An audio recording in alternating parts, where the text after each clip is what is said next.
ఇక నేను ఏ హక్కుతో ఏ అధికారంతో ఈ ఇంట్లో ఉండాలి? ఈ మాట నీతో ఎవరైనా అన్నారా, లేక నువ్వే ఈ నిర్ణయం తీసుకున్నావా? ఎవరంటే ఏంటిలేండి, వాళ్ళన్నదే నిజం. నాకు ఈ ఇంట్లో ఉండే హక్కు లేదు కదా. అయితే నిన్ను ఇంట్లో నుండి ఎవరో వెళ్ళిపోమన్నారు? ఎవరు? ఇప్పుడు ఎవరనేది మీకు కావాలా?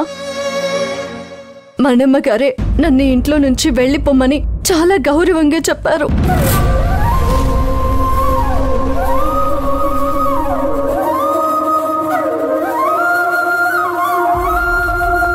అందుకే నేను ఇంట్లో నుంచి వెళ్ళిపోతున్నాను. అంటే మనిద్దరి మధ్య ఏమీ లేదా?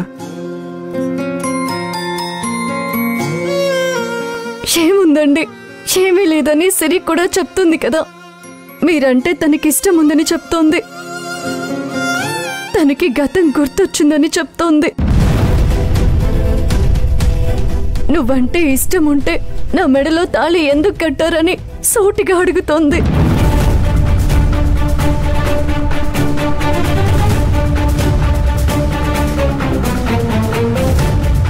ఏంటి, సిరికి గతం గుర్తొచ్చిందని చెప్పిందా? ఇప్పుడు కాదు సత్య గారు, ఆవిడికి ఎప్పుడో గుర్తొచ్చింది. మీకు చాలా సార్లు చెప్పాను, అయినా మీరే నమ్మలేదు. తను ఆడిన నాటకాలు ఈ రోజు కాకపోయినా రేపైనా బయటపడతాయి కదా,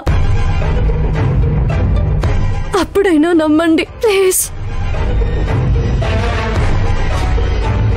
ఇదంతా తను ఎందుకు చేస్తుందో తెలుసా? మీ మీద ఇష్టంతో, ప్రేమతో. తను ఒక ఛాలెంజ్ చేసింది తెలుసా? సత్య మీద ఉన్న నా ప్రేమ గొప్పదో, సత్యతో ఉన్న నీ బంధం గొప్పదో తేల్చుకుందామని ఛాలెంజ్ చేసింది. మీకు కూడా నేనేం చెప్పాలో నాకు అర్థం కావడం లేదు. అందుకే మీకు నాకు ఉన్న తాళి బంధమే గొప్పదని నమ్మి నేను ఇంట్లో నుంచి వెళ్ళిపోతున్నాను. అది కాదు మంజు, నా మాట విని ఉండిపో. చూడండి సత్య గారు, ఆపడానికి మీకు ఏ హక్కు లేదు, ఉండడానికి నాకు ఏ హక్కు లేదు. మంజు, మంజు,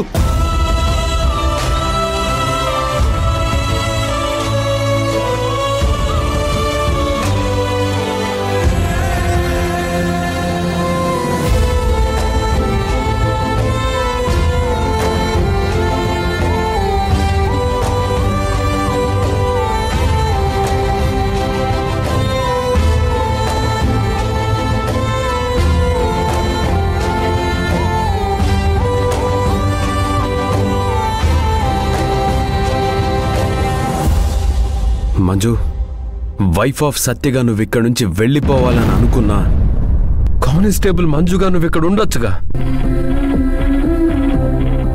అలా వద్దు అనే అధికారం ఎవ్వరికీ లేదు కదా.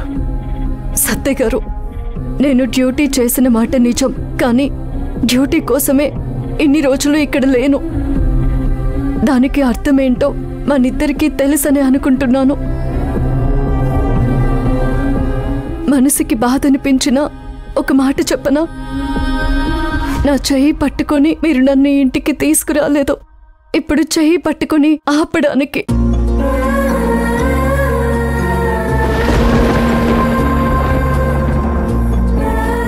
ఆడపిల్ల శుభానికో అశుభానికో పుట్టింటికి వెళుతుంది. ఆ 4 రోజులు కూడా అత్తవారింటికి దూరం అయ్యానే అనే బాధ ఉంటుంది, కానీ ఆ బాధ నాకు శాశ్వతంగా ఉండిపోతుంది.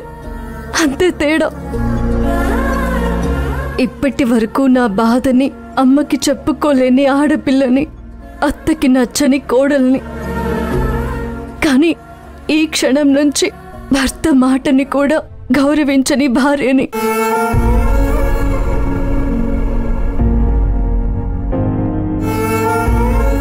ఇక వెళ్తాను.